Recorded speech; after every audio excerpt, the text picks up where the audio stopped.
artwork, and it is a little bit different to what you would think artwork is, but it's an expression of who she is and where she actually comes from, and never sort of realized it. So, Sophie, let's show your artwork, and then let's talk about what and how you came about it. So I don't know if that's clear enough. Okay, take it to the other side of you. That's better.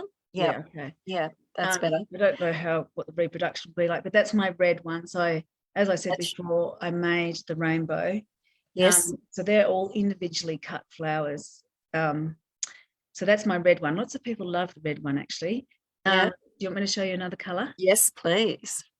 Okay, so this is blue. Blue. Oh, that's in process. Yeah. And then I actually replaced indigo with pink. This is 2 copies of the same collage. Right. That's the pink one. Wow. And I included pink, I think, because I really love pink. Yeah. And there's so many different tones of the pink in there. It's beautiful. Yeah. Beautiful. So basically, as I said, I've created the rainbow. But the first one, which I mentioned to you before, with the one I created, which I haven't shown publicly yet, but I will hopefully. Well, you are now. Is this one. Wow. And that I've pulled that apart. It doesn't exist anymore. But that was kind of the beginning of a long process. A long process. Yeah. Yeah. And that was the first one you ever did. Yeah. Yeah. First one that I made and then had photographed. Yeah. Yeah. And what was it like as you were creating that? What was the feeling like? What was the emotion like as you were creating it and didn't really know the history of that you know now? I think probably, I have 2 young children. I don't have a studio, so I'm always making it amongst children and life and everything that's going on. My husband actually used to take them away sometimes, the children, and so I could have sometimes like a whole weekend just so I could concentrate on my artwork. Probably quite meditative and relaxing, and just enables me to be in a particular zone. And I like being in that zone, which is not well, except for when you're preparing for an exhibition, but generally not stressful, a place of being peaceful, and I don't get to be in that space very often. Being creative, and I just feel contentment. Yeah. And I'm at ease, especially compared to my advocacy work, which I find quite stressful, being in the media and briefing politicians and advocating for change, and pushing against stuff like the planning campaign I work on is really about changing the future direction of the state. Whereas creativity, you're not pushing up against any of that stuff. You're just allowing it to happen, and you're just allowing. There's a flow there, and there's that peace and tranquility, that calmness comes across. Yeah. And that would give you the balance that you need to do the other work that you do as well. Yeah. And they're both about heritage. My advocacy work is about natural heritage and cultural heritage, and about democracy and transparency. And then my artwork is about cultural heritage, but it's also about natural heritage. And I also think transparency around my own story. So I think there's a lot of links. And I also think because the island I'm from was bombed during the war and everyone left, I do wonder if that's why I'm so protective of Tasmania, because it's not easy being an advocate.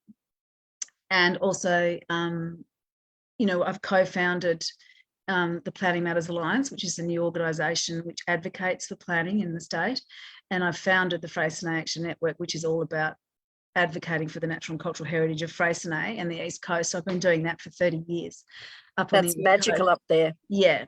So that's sort of where the whole planning advocacy work started, was at Freycinet. I would love to spend more time doing my artwork, and that's something I'm moving towards. I'd like to, and because it's very it's frantic, especially being a mother. Yes, true. And juggling all of that as well. So, but I feel very strongly around these planning laws that have come in. So I'd love to see some positive outcomes from our work, because there's a lot of people working on that now. Fantastic. Yeah. You need all the support you can get. Yeah.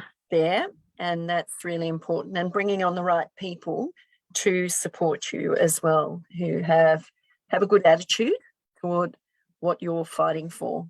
Well, yeah, I mean, we've got an incorporated association now, and there's a board and all that sort of thing, and there's almost 70 community groups in the alliance now that we're all calling for the same thing. We want some outcomes, and we've definitely had some outcomes, and good positives have come out of our work, but there's still a lot of imbalance in the planning system that we would like to be fixed. Oh, it will if you keep persisting. Tell me when your next exhibition's going to be, but firstly, tell me what your last exhibition was like. What was it like for you to present your work to the world? It was, I wanted to put a line in the sand and finish that process, that 10-year process of getting this into the world. And so I wanted to present the rainbow at that. And so I just wanted a deadline to finish it, because I've just been doing it for so long. I was like, I need to finish this work. So I knew an exhibition would help me do that and give me that deadline that I needed. But it was highly stressful for me. So I literally go into a cold sweat over summer, absolutely terrified at bearing my soul and my story to the world. And really, it was Rachel Downey's work about, crossing that terror barrier. Oh yeah, that big thing. Which really helped. I was like, okay, yeah, everyone, it's pretty normal to feel. I was absolutely terrified, actually, and felt very vulnerable, because I've grown up in the art world, and as well, and and I've never gone to art school, and here I was calling myself an artist and showing my artwork, and just showing that for the first time was literally terrifying. And then obviously bringing it all together with, writing about it with my artist statement and all that. And I actually have a written component to my exhibition. So I had 7 panels of text that go with my exhibition.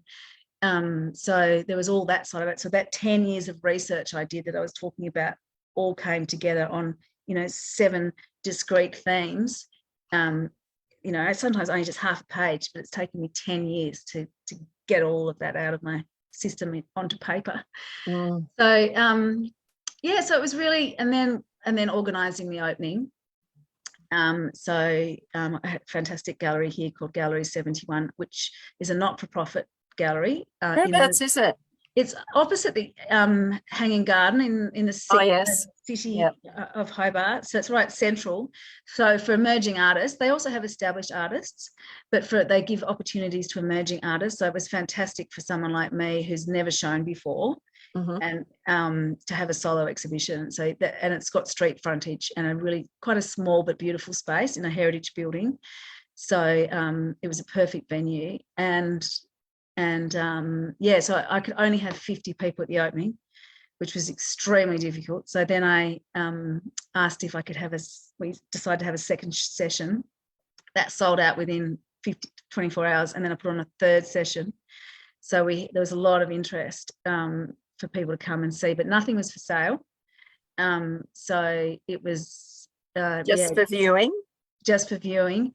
And then to my delight, Cats Reasons came from Canberra, Sydney, Melbourne and South Australia to see my exhibition. So, and Nick Bogiartis, who's the world authority on the jewellery of the island I'm from, because the main symbol of the island I'm from is a buckler, which is a piece of jewellery that the women wore, which is a round gold circle full of flowers. And Nick is the world expert on that, and he opened my exhibition.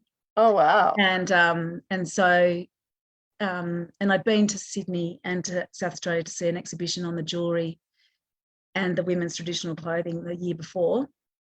And so I'd made a few connections, and then, yeah, so it was really fantastic to have Cast the Reasons present, because they would really understand more than anybody. And because there's Cast the Reasons societies in every state of Australia except for Tasmania.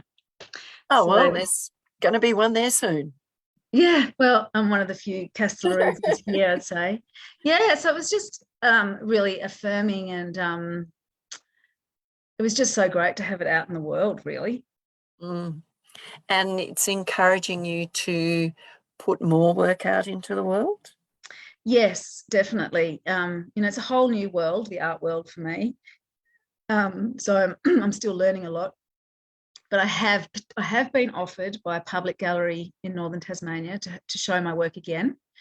But this time incorporating, there's a person in Victoria that has Jeffrey Conigan, who has the largest collection of Cast the Reasons women's clothing in the world.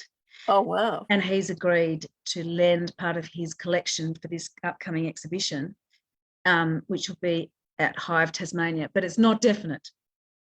So it just How depends. exciting is that? Yeah, so it's definitely not definite. I shouldn't really be talking about it, but I have been offered that. We don't know whether it's going to happen yet or not, but if it does, it might be this year. Well, we'll put it out into the universe and allow it to happen. Yeah, I'd love it to happen, because I do one more new work one new work for that. So which is separate to the one I started on the weekend. Yeah, so it'd be a great opportunity. And then I have potentially been offered to take the exhibition to the island. From where you come from? Yeah. Wow. Yeah, but I think there'll have to be a lot of things that would have to happen to make that a reality. Yes. But there's definitely been interest already. So that's a good sign. So I'd love to take it to Castelreza. I think that would be amazing. That is exciting. That would be wonderful. And, that will happen. I hope so. It all comes down to money. No, it all comes down to allowing it to happen. Yeah. It will happen. Yeah, I hope so. You don't worry about the money. You just allow it to happen and the money will follow. Yeah. Yeah. I hope so. Yeah. So what's another thing you'd like to do, because we're coming to the end of the show? What is it that you would really love to do? Take your artwork to the island where you originate from. Do the exhibition sometime this year with the clothing that complements your artwork. Is there another thing that you'd love to do?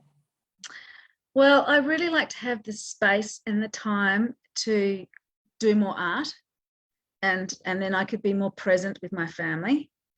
And I would love to somehow create my own economy through my artwork, so I could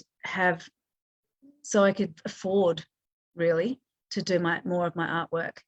So I think I'll always be an advocate, but making a living out of advocacy, and especially I'm purely paid by donation. So all my work is funded through no government support or anything. It's not easy, but it's important, and I'm hoping our work will continue. But yeah, ideally I'd love to do more art. Good. Now, how can people get in contact with you? People can contact me through Instagram, is probably the easiest way. So what is your Instagram? It's Sophie CS Underwood, I think. But someone sent me a message the other day and it didn't get to me. So that's one option. You can message me through Facebook, through Facebook Messenger. I'm on Facebook, but my Facebook page is private, but you can still message me. Okay. And maybe I could leave you my number and my email address if people wanted to contact me through you. Okay. That'd be great. So if they want to contact you, they can contact you through me and I can send them on to you. But I want to say congratulations for your exhibition. And it wasn't just one, it was 3. 3 times for the exhibition. You know, you were going to do the one exhibition, but it happened that people were so interested in it that you had to have 3 showings of your exhibition, which is absolutely fantastic. That was the opening night. Yeah, yeah. And how wonderful is that? Yeah. Because that sort of doesn't happen very often. No. And yeah, it is Sophie, SOPHIECS Underwood. Yeah, and it comes up with all your artwork. Yes. Yeah, yeah. It's amazing. Thank Yeah. you. Yeah, beautiful. And sometime when I'm in Tasmania, I'll come visit and see how you do it. Yes. I'm curious. Very welcome. Curious to know. And yeah, if there was one tip that you wanted to give people about being an artist, what would it be? I just think it's following how you feel. And so for me, I felt like I wanted to share my work and show it to the world, whereas some people might not feel that way, but they want to create just because they feel like it. So and just hang it in their own home, and they don't have to display it to anyone but themselves. No, and then the feeling might take them one day that they might. So yeah, I love the idea of creativity and people being creative and yeah, being Beautiful. at peace with themselves, Fantastic. making things. Fantastic.